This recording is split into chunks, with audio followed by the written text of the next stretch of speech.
Olá, meu amorzinho, tudo bem?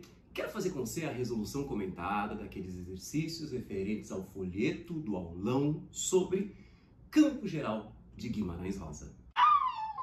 Você ainda não sabe que aulões são esses? São os aulões especiais sobre os livros de literatura cobrados pelo vestibular da FUVEST 2024. Veja mais informações nesse videozinho aqui. E olha, dá tempo ainda de participar das próximas aulas e de acessar as anteriores que ainda estão gravadas. Vai lá, vai lá. A primeira questão é da FUVEST. Ela pega aquele trecho em que o Dito está praticamente se despedindo do Miguelinho. É um momento bastante tocante. Olha aí, bastante tocante. Por isso que ela pergunta os diminutivos. Lembra? Miguelinho, beijinho. E a pontuação sempre frases curtas, muitas reticências. No texto de Guimarães Rosa, contribui para criar uma linguagem que nunca esqueça isso. Como eu estou recuperando a infância e esse momento bastante emotivo, aquela coisa da emoção que afeta a gente, afeta a gente, toca a gente, emociona a gente. Não é à toa que a linguagem aqui, que é a marca de Campo Geral, é uma linguagem afetiva. Portanto, você deve ter assinalado aí na primeira questão a alternativa D. A segunda questão é também da FUVEST. Parece que a FUVEST gosta desse livro, né? Por que não gostar? Esse é o livro mais que a FUVEST colocou na sua lista. Veja aqui que se pergunta. São 3 afirmações. A única que está errada é a segunda afirmação, em que se fala o seguinte. Por meio da personagem Miguelinho, o autor nos mostra que a vida rústica do sertanejo, sim, é uma vida rústica. Os caras não tem nem padre ali, no Mutum, não tem nem escola. E é pobre, não é pobre como experiências bastante emotivas. Ou seja, o próprio Miguelinho, lembra que toda hora eu fico marcado por isso, segurando na mão uma joaninha. Isso é uma experiência, para ele, bastante emotiva. Não há pobreza aqui. Então tá falso, errado falar que essa vida de sertanejo é pobre como experiência. É rica de experiências. Então, se só a segunda está errada, portanto, 1 e 3 estão corretíssimos, não preciso nem comentar porque elas estão corretas, porque estão corretas, né? Então, você vai assinalar aí na segunda questão, você deve ter assinalado a letra A. A terceira questão é do Enem. E pegou aquele momento em que o doutor chega lá no Mutum, onde mora o Miguelinho, e você vê o Miguelinho todo admirado com aquela figura, aquele homem todo pomposo, né? É o doutor, hoje é o doutor José Lourenço. E é interessante você lembrar que a narrativa em Campo Geral, como eu tinha falado na aula, o narrador é onisciente, mas ele escolhe apenas o ponto de vista do Miguelinho, para você acabar sentindo como é a infância. E ao escolher apenas o ponto de vista do Miguelinho, o que acontece? Toda a história é contada pela perspectiva dele. O ponto de vista é esse, né? Qual é a posição de quem está olhando? A posição do Miguelinho. E aí, é isso que o Enem cobra, ó. Esta história, com o narrador observador em terceira pessoa, ele está no ponto de vista do Miguelinho, desculpa o Enem aí, não é observador, é onisciente seletivo. Apresenta, agora sim, apresenta os acontecimentos da perspectiva do Miguelinho. O fato de o ponto de vista do narrador, é que nesse trecho é observador, sim, né? De o narrador ter Miguelinho como referência, inclusive espacial. Como é que eu sei que a história é contada pela perspectiva até mesmo espacial do Miguelinho? Quando ele diz, o homem trouxe, aquele homem que está chegando, ó, o homem trouxe o cavalo cá, ó, quem fala cá? Aqui, é quem está na perspectiva do Miguelinho, cá bem junto. Portanto, para a terceira questão, você deve ter assinalado a alternativa A. Quarta questão é um momento um pouquinho depois, né? Quando o Miguelinho, o que acontece? Esse doutor José Lourenço, a gente acabou de ver isso no texto da terceira questão, esse doutor José Lourenço gostou do Miguelinho e pediu para a mãe do Miguelinho, posso levar seu filho embora? Posso cuidar dele? Posso criar? Posso adotá-lo? Ela disse, vai embora com ele, né? E aí o que acontece? O doutor José Lourenço vai para a cidade, volta, e na volta já vai pegar o Miguelinho. O Miguelinho coloca de novo os óculos, que o José Lourenço lembra, naquele primeiro momento, o José Lourenço acaba descobrindo que o Miguelinho era míope. Então, quando o Miguelinho quer olhar pela última vez, olha que bonitinho, quer olhar pela última vez o lugar que foi de toda a sua infância, tá? E aí você tem, quarta questão, do ponto de vista do estilo é como é que o texto foi construído, e da relação do estilo com o conteúdo, a forma no texto literário tem tudo a ver com o conteúdo. Esse trecho caracteriza-se pelo quê? Veja o momento que o Miguelinho está indo embora, ele está se despedindo, então veja o momento de partida, de separação, está todo mundo emocionado, e essa emoção se vê direto engraçado, até o doutor, né, coisa de, né, aquela masculinidade frágil, ele fala assim, ó, o que ele fala? Ele fala aqui, ó, não sei, quando eu tiro esses óculos tão fortes, até meus olhos se enchem de água.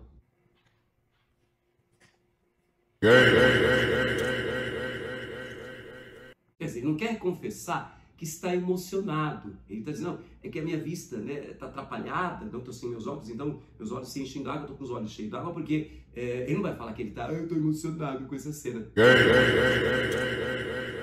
Ele vai dizer, ó, que masculinidade frágil, né? Ele vai dizer o quê? Que os óculos são muito fortes, então ele não consegue enxergar direito, por isso que os olhos ficam cheios de lágrimas, né?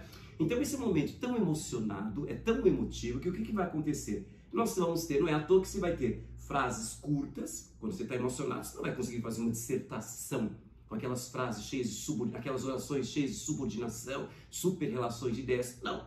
Por isso que elas são tão entrecortadas, são reticências, frases incompletas. É emoção, que mimetizam, não? Lembra que você aprendeu essa palavra em biologia? Mimetizar e imitar, imitam o ritmo da emoção implicada na cena. É essa. Qual é o erro das outras? Veja a letra B. Pela conjunção do narrador, a narração não é em primeira pessoa. Está errada a letra B. Letra C. Pelo recurso intensivo às figuras de linguagem. O Guimarães usa e abusa de figuras de linguagem. Mas eu olhei aqui no texto, não tem esse abuso, esse recurso intensivo, uso intensivo de figuras de linguagem. É a característica dele, da prosa poética. Mas nesse trecho, exatamente, não há uma super elaboração, o super emprego de figuras de linguagem, né? Letra D. Cuidado, hein? Pelo predomínio da função emotiva. Cuidado, função emotiva não é porque eu estou falando de emoções, né? O texto fala de emoções, as pessoas são extremamente emocionadas, mas isso não quer dizer que eu tenho função emotiva. A função emotiva é quando o foco do texto é o emissor, emotivo, emissor, faz essa relação aí, né? Então é quando o texto destaca o emissor destaca no texto o seu universo de valores, são as marcas de primeira pessoa, são as interjeições, né? São as exclamações. Então significa que quem está falando está tão emocionado, ele está destacando o seu universo. Aqui não, o emissor, o cara que está contando a história, não está falando dele, ele está falando da emoção das personagens. Então lembra, não cai nessa armadilha. Não é porque o texto fala de emoções que ele tem função emotiva. Para ser função emotiva, o destaque tem que ser dado à pessoa que está falando, o emissor da mensagem. Então não tem função emotiva aqui. Letra E. Pela predominância da adjetivação, veja, olha a armadilha, o texto é afetivo. Ele é extremamente afetivo. O livro inteiro, essa novela inteira é afetiva. Mas não é que eu tenho uma adjetivação afetiva. Eu até procurando aqui, o que eu tenho de adjetivo aqui? Eu tenho na primeira linha bonita, é um adjetivo. Na quarta linha aparece fortes, 5, 6, 7. Na oitava linha aparece alegre. 3 adjetivos num texto de 9, 10, de umas 12 linhas, de umas 12 linhas, 3 adjetivos. Não posso dizer que eu tenho uma dominância da adjetivação, ainda mais adjetivação afetiva.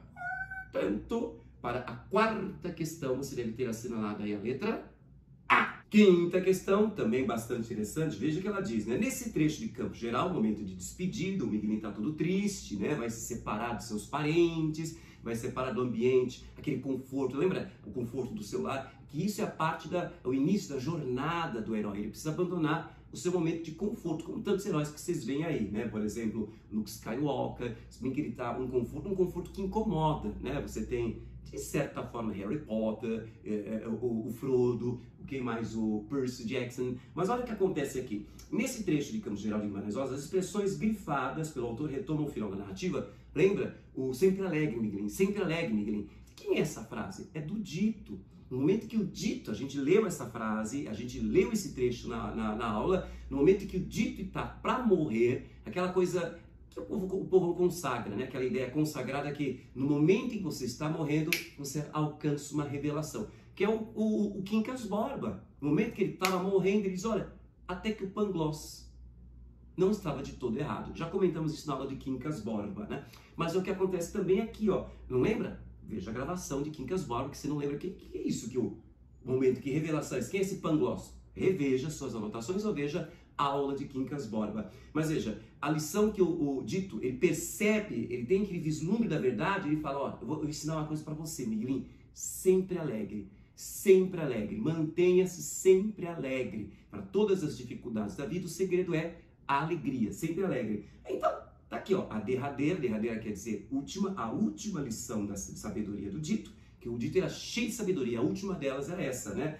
Reforçada depois por seu Aristeu. Lembra quando o Miguelinho fica muito dodói, o Miguelinho pensa que vai morrer, aí o seu Aristeu todo cheio de piada, super piadista, ele levanta, Miguelinho, levanta, sempre alegre, é a mesma ideia, ó, alegria, alegria, vamos viver. O segredo para a vida é a alegria, tá bem? Tem vestibular, tem terror, tem 4 horas de aula no Aldemir, mais 20, 30 minutos de resolução de questões, ele tem que ler.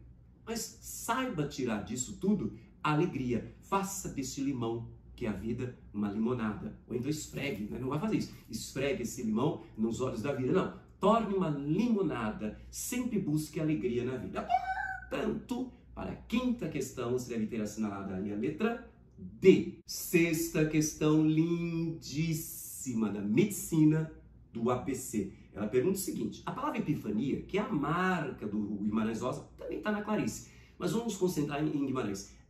Olha a definição. Designa a revelação súbita do sentido profundo de alguma coisa. A aparição de uma imagem carregada de expressão. A pessoa, de repente, entendi tudo. Isso é epifania. Bom, em sua ficção, Guimarães Rosa costuma valer-se de momentos de epifania, tal como nesse desta decisiva passagem da novela Campo Geral. Eu tenho 4 alternativas que não tem essa coisa da revelação. Nossa, agora eu percebi tudo. Agora eu entendi tudo. Não, isso só está em uma alternativa, que é a letra D de dado. Ó. E Miguelinho olhou para todos com tanta força. Agora ele sabia. Olha a epifania.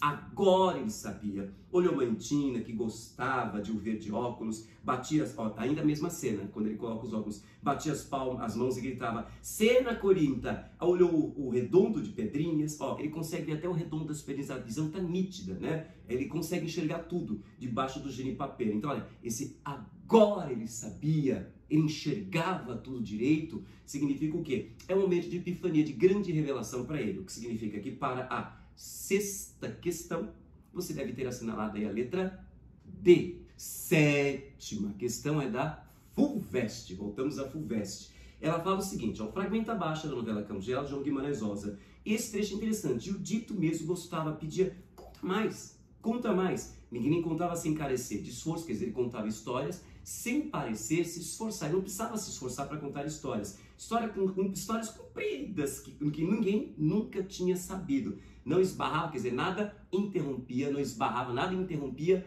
o ato dele contar histórias, como ele contava de uma forma natural, né? Estava tão alegre e nervoso, aquilo para ele era o entendimento maior. Aquilo que o ato de contar histórias era uma maneira de entender maior, de entender melhor as coisas. Então a letra A pergunta o seguinte: as qualidades aqui atribuídas ao Miguelinho contador de histórias aproximam-no ou distanciam-no do modo de narrar que celebrizou Guimarães Rosa?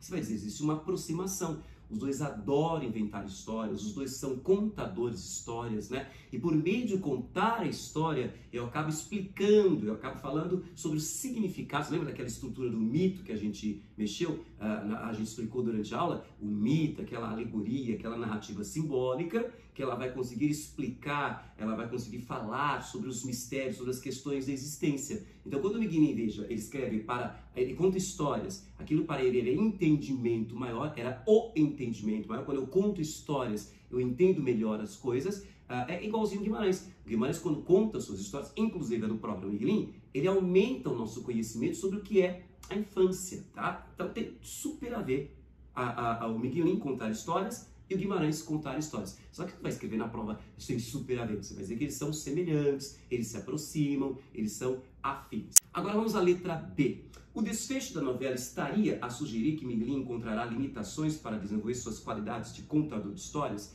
Que limitação seria essa? Veja, ele como contador de histórias, como criador de histórias, então ele já tem o que? Um contato com o universo mágico, com o universo que não é um universo lógico, que não é o universo racional. E o ato dele usar os óculos, veja, a gente viu no texto anterior, ele conseguiu enxergar com detalhes o redondo das pedras, o que estava embaixo do genipapeiro. Então essa coisa do detalhe, do preciso, do documental, alguns diriam, você teria dificuldades para contar histórias, porque você perderia esse lado mágico, esse lado da história, que a gente vai discutir isso daqui a pouquinho, esse lado da história, eu perderia esse lado mágico, porque eu me tornei extremamente racional, eu me tornei extremamente concreto, extremamente físico. Entretanto, gente, é só tirar os óculos que você volta a ter essa visão imprecisa, indefinida, mágica, que é típica da estrutura da fantasia, dos mitos, da história, né? Então, o que está acontecendo nessa questão? A tua resposta, ele não vai querer, a FUVEST não vai querer que você responda sim ou não.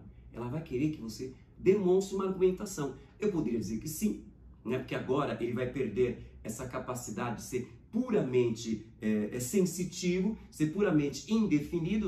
Eu vou perder essa visão mágica da vida, porque agora eu tenho uma visão extremamente nítida, racional, lógica, objetiva. Que agora eu estou indo para o mundo do adulto. Poderia responder isso. Uma argumentação boa, eficiente, que vale como se argumenta a sua resposta. Mas eu poderia dizer, eu prefiro dizer não. Porque, veja, ele tem essa visão graças a um objeto que acrescenta. Mas veja, ele não perdeu a visão, digamos assim, primitiva, uma expressão horrorosa. Ele não perdeu essa visão inicial, essa visão indefinida. Ele não perdeu. Basta tirar os óculos, né? Agora que ele coloca os óculos, ele acrescentou. Ele ganhou uma outra visão, que não anulou a primeira. Ele não perdeu. Tá lá, é só tirar os óculos que ele recupera a visão. Então, é mais ou menos isso que a gente esperaria na resolução dessa bonita questão da FUVEST, que é a questão de número 7. Na oitava questão, mais uma da FUVEST, nós temos o quê? É o momento que o dito está o Miguelinho está curtindo, né? Está sofrendo, ele está se entregando ao luto em relação ao dito. Então, por isso que ele tem toda hora essa necessidade de falar sobre o dito. É uma forma de passar, de uma forma de encarar, uma forma de enfrentar o seu jeito, né, de luto. E a FUVEST, ela pergunta o seguinte: olha, eu fiquei com uma raiva, porque naquele ano que caiu essa questão, estava na lista de livros da FUVEST os poemas escolhidos de Gregório de Matos. Que, nossa, aquilo era uma aula difícil, são 6 horas de aula e não caiu nada sobre Gregório de Matos na primeira e nem na segunda fase. Mas, entre as coisas, por isso que vale a pena assistir essas aulas, né, todas elas, entre essas coisas que eu tinha explicado na aula do Gregório de Matos, que não caiu nada nem na primeira nem na segunda fase, caiu o quiasmo. E aí o quiasmo foi cobrado numa questão sobre o campo geral. A FUVEST até deu explicação, né? Sabendo que o quiasmo é uma figura de estilo formada por uma dupla antítese, cujos termos se cruzam, identifique um exemplo de quiasmo no texto e explique a sua construção. Tá aqui, ó.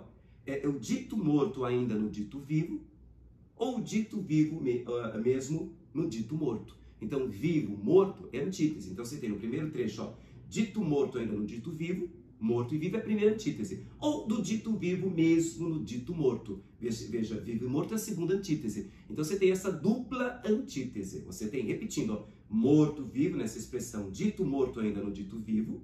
Ou do dito vivo mesmo no dito morto, você tem vivo e morto, segunda antítese. Mas por que é quiasmo? Porque cruza. Né? Como é que é o cruzamento? Você tem primeiro morto, vivo, essa sequência. Dito morto ainda no dito vivo, e depois você inverte. Você tem primeiro vivo, depois o morto. Então começa com morto, vivo, ó, cruza, vivo, morto. Dito morto ainda no dito vivo, ou do dito vivo mesmo no dito morto. E ó, você pode até explicar mais bonitinho dizendo o seguinte, que o dito morto é o substantivo, e ainda no dito vivo é local, né? Eu tenho a ideia de advérbio. Onde é que eu vou encontrar esse dito morto? No dito vivo. Então tem um substantivo dentro, eu vou apresentar um advérbio. Onde encontro esse dito morto? No dito vivo. Agora ele inverte, né? Se o morto fazia parte do substantivo e o vivo fazia parte do advérbio, agora ele inverte. É o vivo que faz parte do substantivo, é do dito vivo. Ó, presta atenção. O vivo é adjetivo, mas está ligado a um substantivo, tá? Por isso que eu estou falando. O dito vivo, o vivo vai fazer parte do substantivo, mesmo no dito morto. Agora, o morto faz parte de uma locução adverbial, ideia de lugar. Veja, o dito morto no dito vivo, ou o dito vivo no dito morto. Então, está aqui explicado esse quiasmo, né? E aí, o item D pergunta o seguinte. Nas palavras do crítico Paulo Ronai, o escritor Guimarães Rosa sonda suas personagens num momento de crise, num clímax, né? Num ponto máximo de crise, quando acuadas pelo amor, pela doença ou pela morte, procuram desesperadamente tomar consciência de si mesmas e buscando o sentido de sua vida. Como a ausência de dito desperta a inquietação de Miguelinho? Ele está vendo aqui, ele está toda hora perguntando se tem alguma lembrança do dito. Ele está sempre vivendo dito, porque isso ajuda a ele entender a morte do dito, a entender o que é a morte e a entender a sua própria vida. Então, no momento que você tem essa experiência máxima, essa experiência dolorosa, que é a perda de um ente amado, é a perda do irmão amado, o Miguelinho, ele mergulha num constante questionamento existencial. Eu acho que ele não usa esse termo existencial, mas o que ele está falando é exatamente sobre, o que ele está fazendo é exatamente sobre isso. Esse questionamento sobre a sua vida, sobre a questão da morte, vida e morte, que são dois temas grandiosos, dois temas universais, e isso vai ser um passo para o Miguelinho amadurecer. Veja que a partir daí você já vai ter grandes processos, o Miguelinho enfrentando o pai, o Miguelinho ganhando seu próprio espaço, e pouco depois o Miguelinho indo embora. Então, a partir da morte do dito é que o Miguelinho vai conseguir o quê? Ele vai crescer como pessoa, a partir dessa experiência extremamente crítica. E isso, né, vai vir após esse enorme questionamento. Você sabe se tem... você consegue me dizer se já dá para perceber o dito vivo dentro do dito morto? Ou ainda existe o dito morto e o dito vivo, tá? Então, isso é todo um questionamento, sim, existencial, que vai abrir caminho para o Miguelinho crescer existencialmente como pessoa. Já a nona questão tem o Miguelinho, né? A gente acompanha o Miguelinho chateado, né? Porque ele vê que as suas irmãs, né, aprontam demais, ficam de castigo, mas quem mais sofre, quem é mais maltratado é ele, o Miguelinho. Tanto que o pai fala: eu ainda vou te amarrar aí na frente do mato, né, numa árvore, e ele ficava com medo. Mas se eu fico assim, amarrado, né, numa árvore onde tem onça, a onça pode vir acabar comigo. Por que o pai faz isso comigo? Por que meu papai é tão malvado? Aí você tem um segundo texto, que é um dos prefácios de Tutameia. Como assim um dos prefácios? É um livro louco, só Guimarães para fazer isso, né? O livro não tem um prefácio, tem, se não me engano, 3 ou 4 prefácios, e os outros vêm no meio do livro. Prefácio, prefácio vem antes da obra. Não, Guimarães coloca no meio, tem no meio do livro, né? Então ele vai falar sobre o quê? Ele vai explicar que é história, só na cabeça dele, que história não quer ser história. Não existe essa oposição mesmo, hein? A gramática não aceita essa oposição. É tudo história. Mas ele vai dizer que história é o que ele escreve, é ficção, que não tem nada a ver, ela se opõe, ela não quer ser história com H. História com H, na visão do Guimarães, é aquilo que é real. É aquela matéria que a gente aprende em sala de aula. A gramática não vê, não. É tudo a história com H. Aqui o cara inventa e aqui é aprendido em sala de aula na matéria de história. História do Brasil, história geral, história da América, história da África. Muito bem. Aí começa também a fazer, tanto que ele diz assim: a história às vezes quer ser um pouco parecida com a anedota. A anedota ela quer ser engraçada, aí ele vai mexer com o significado da palavra graça. Graça é aquilo que é especial, graça é aquilo que é divino. Então ele vai aproximar o humor, né? Tanto que ele faz aquela metáfora da piada, que é que nem o fósforo riscou a piada. Ninguém conta uma piada, a não ser um mala, né? Você deve conhecer um mala assim, né? Ninguém conta uma piada 2 vezes para a mesma pessoa, que a piada é como o fósforo, riscou, não tem mais serventia. Então a anedota, a piada, ela tem essa graça. A graça perdeu mas ele já encaminha o significado de graça para o sentido de algo divino, algo que nos tira do comum, do terreno, do comum dos mortais, né? Bom, depois que ele fala, nem será sem razão, que a palavra graça, aquilo que é engraçado, que tem graça, guarda os sentidos de gracejo, que é a piada, do dom sobrenatural, né, aquilo que é do outro mundo, e do metafísico, que a gente aprendeu lá em Cecília Meirelles, mas também vale aqui no Guimarães, e do atrativo, que tem graça aquilo que nos atrai, chama a nossa atenção. Bom, a pergunta é, estou perguntando aqui, deixa eu ver, por que Miguelinho, ao recordar as personagens do Conto de Fada, aqui exatamente Joãozinho e Maria, se comove tanto e tem vontade de chorar? Porque ele se identificou, e olha aí o papel da literatura, né? Veja, eu me identifico com essa história, eu me enxerguei nessa história, assim como Joãozinho e Maria sofreram essa maldade, terem sido abandonados na floresta, e aí a bruxa quase fez maldade com eles, quase comeu os menininhos, tadinhos, né? Ele acaba se identificando com essa história. Por que ele chora com a história? Porque ele se enxerga, eu também sou uma criança que sofre maldade do pai.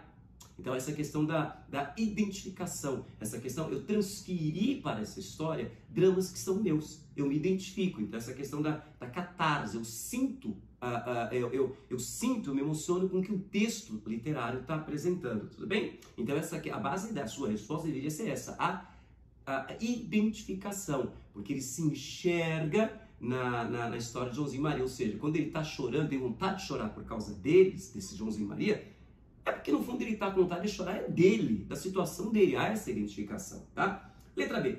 Considerando as ideias do autor em torno das palavras história com H maiúsculo e anedota, posso dizer que o campo geral é uma história? Veja, ele fala que história é ficção, sim, então o campo geral é uma ficção, mas é uma ficção que é marcada por um sobrenatural. É uma ficção que nos atrai, tem graça. Veja, ela tem essa relação com a anedota, porque a anedota ela quer ser engraçada. Então veja, a relação que você tem com história, veja, história, que vamos gerar uma história, porque se afasta da história.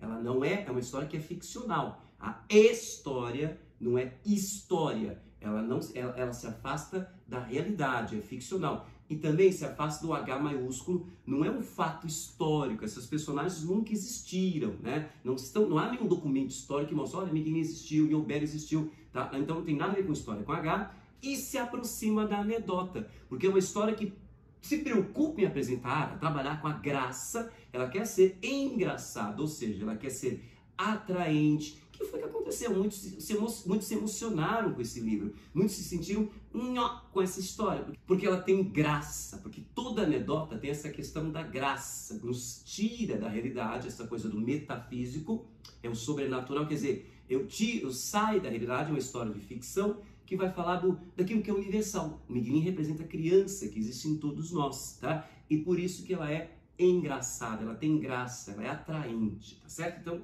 mais ou menos esses elementos que você deveria ter colocado na sua resposta do item B da questão 9. A 10ª questão é também da FUVEST. É o momento que o Miguelinho está na roça com o pai, e o engraçado é que o pai não está com a companhia de Luiz Altino, então ele não tem com quem conversar. O Luiz Altino não apareceu, né? Faltou. E aí o pai tenta puxar conversa com o Miguelinho e não dá certo, né? Ele pergunta aqui, ó, quantos carros de milho que podia vender para o seu braço do Biel. E o Miguelinho diz aqui, ó, cabeça dele não dá para esses assuntos. Veja que o Miguelinho é sensível, ele é lírico, e o pai é contrário, é prático, é pragmático. Ele não conseguiu responder. Aí o pai fechou a cara. O pai disse, vigia Miguelinho ali. Miguelinho olhou e não respondeu, não estava vendo. Veja, não estava vendo por quê? O pessoal nem sabia que ele era míope. Olha ele, não estava vendo nada, né? Aí era uma plantação brotando da terra lá adiante. Mas direito ele não estava enxergando. O menino não estava enxergando ele. Por quê? Porque é míope, gente. Mas o pai, tosco, não tinha percebido isso. E aí, o pai ficou calado. Mas quando chegou em casa, né, e falou essa coisa totalmente desagradável, o pai disse à mãe que o Miguelinho, não prestava. Que o menino bom era o dito. E olha que dói. Que Deus tinha levado para si. Tem essa coisa das almas. Até esqueci de falar isso na aula, né? Que o povo fala dessa questão de que algumas almas, como a do dito, são tão bonitas, são tão divinas, que Deus fica com vontade, não, quero você logo de volta para mim, né? Então, Deus tira, por isso que é o que se fala, quando crianças morrem, é porque são almas tão maravilhosas que Deus pega de volta, toma para si, que é o que diz o pai aqui, ó, né? Que Deus tinha levado para si, era muito melhor que tivesse levado o Miguelinho. Veja, um pai fala isso, era muito melhor que quem tivesse morrido era o Miguelinho, né? E não você. Era que tivesse morrido era o Miguelinho, não o Dito. Dito já estava morto. E aí vem essa questão que deu um forró bodó de cuia, de um bafafá, como eu tinha falado na aula, né? Eu vi num grupo de Facebook o pessoal discutindo que levou o quê? Uma questão que parecia tão boba e é simples, mas ao mesmo tempo ela é complicada, né? O pessoal levou tinha gente falando que quando ficou 20 minutos sem conseguir pensar como preencher as lacunas. E veja aqui, ó. No texto acima, o pai diz preferir Dito a Miguelinho. Preencha as lacunas da folha de respostas, substituindo os termos originais por outro verbo e outro adjetivo, respectivamente, mas não é para chutar, que saliente o mesmo critério de valor do pai a respeito dos filhos. Qual que é o critério? O pai valoriza muito mais o Dito do que o Miguelinho. O pai não gosta mesmo do Miguelinho, né? Quer dizer, é um gostar torto. Você tem aqui, ó, ele fala aqui, pai disse à mãe que ele não prestava, quer dizer, Miguelinho não prestava, que menino bom era dito. Então você vai ter aqui, ó, pai disse à mãe que ele não. Que verbo eu posso colocar aqui? O Miguelinho não prestava. Então você sempre vai colocar um verbo que tem um sentido positivo, de ser útil. Lembra que o pai é muito pragmático, ele quer utilidade das coisas. Não é à toa que ele mandou embora a Pingo Douro, né? Porque a cachorrinha não tinha serventia. Então, olha aí, esse não prestava é aquela visão pragmática do pai. Aquela coisa você vai colocar, então, aquela coisa ligada a um verbo positivo, como o Miguelinho não era útil, ele não valia, ele não se adaptava, ele não se encaixava, ele não se enquadrava. Então, sempre um verbo com valor positivo de ter utilidade. Lembra essa coisa pragmática, que eu tenho que estar dentro dos valores, o universo de valores do pai. E aí, porque menino bom, quer dizer, menino válido, menino caridoso, que eu posso colocar aqui menino prezado, eu posso colocar menino útil, erudito. Então, nessa visão do pai, são esses os termos que você deveria ter colocado nesse item A, né, para preencher as lacunas. Item B, reproduz uma frase do trecho que apresente uma característica do Miguelinho, a qual será enfocada em tom esperançoso, em tom de quê? Em tom de arrematar é fechar da narrativa. Em seguida, justifique sua escolha. Veja, a frase que faz lembrar o finalzinho da história, você tem, por exemplo, ó, não estava vendo. Olha, eu poderia pegar principalmente isso aqui, não estava vendo. Não estava vendo. Esse é o principal. Ou, mas direito ele não estava enxergando. Miguelinho não estava enxergando. Isso faz lembrar aquele momento final em que o doutor José Lourenço percebe, ué, por que ele não está vendo? Por que ele não está enxergando? Porque o Miguelinho é míope. Então, esse trechinho já está, ó, antecipando. E você quer saber contar a história, né? Já está antecipando o que vai acontecer no final da narrativa. Vamos descobrir que ele era míope. Então, toda essa coisa que deu desgosto ao pai, no fim, nem era culpa do Miguelinho. Na verdade, ele tinha uma outra visão que não era a mesma do pai, tá? Então, são mais ou menos esses os elementos que eu queria que você tivesse em mente na resolução dessa questão 10. Então é isso. Essas são as considerações mínimas que eu queria que você tivesse em mente em relação à resolução das questões sobre Campo Geral de Guimarães Rosa. Que você tenha gabaritado. Mas se errou uma ou outra, não fique preocupado. O erro faz parte do aprendizado para que a gente chegue calibradinho lá na Fulvestre, tá? E se você tiver alguma dúvida, não hesite, manda o seu comentário, né? Entre em contato comigo. Então, muito obrigado pela paciência, muito obrigado pela atenção, muito obrigado pela confiança. Um beijo e até a nossa próxima aula, que é Nós Matamos o Cão Tinhoso.